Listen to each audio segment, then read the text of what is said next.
Hello, welcome to Castanet's Week in Review. I'm Brayden Ursel, and I'm here to give you all the details on the top stories happening from around the Okanagan. Kelowna RCMP and BCAA set out to remind people to slow down and move over for all vehicles stopped alongside the road with flashing red, blue, or yellow lights. Every year we hear about people working on the road getting injured or killed because they've been hit by a vehicle that didn't pull over and slow down. So the fine is a $173 ticket and it's 3 points under the Motor Vehicle Act. According to RCMP, 126 people were pulled over in a 2-hour time frame.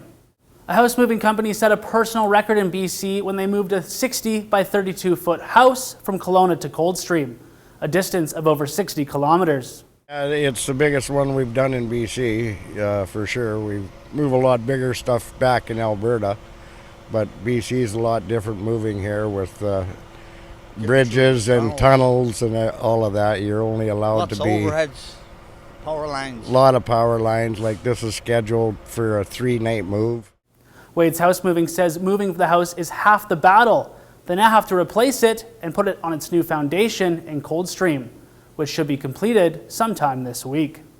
Kelowna RCMP and Bylaw assisted in a deep clean of the homeless encampment near Kelowna's downtown rail trail. Kelowna's Community Safety Director Darren Call says it was to bring a reset to Kelowna's temporary overnight shelter and to return it to its intended use. He says tent cities, where residents are encamped 24/7, is a threat to the health, safety, and security of the community.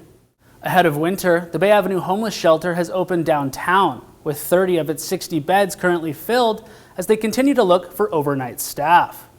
It looked to be a record-breaking year for the Sockeye Salmon run in the South Okanagan, as Okanagan Nation Alliance crews have been catching some really high numbers. Seeing just the volume of fish coming back, I've never seen it, and I've been out here for 16 years. And the whole goal is to bring them back to Okanagan Lake, which we're currently working on. So the hatchery work it's a conservation hatchery, meaning it's not about just pumping out fish. It's more about reestablishing runs, and we work very closely with our habitat group. We need to have solid habitat for for the salmon to come back to survive on top of the hatchery work. Estimates won't be complete until the end of spawning season, but numbers are expected to be in the hundreds of thousands. The Japanese men's national team hit the curling rink in Kelowna over the week to prepare for the World Championship qualifier in Calgary in November.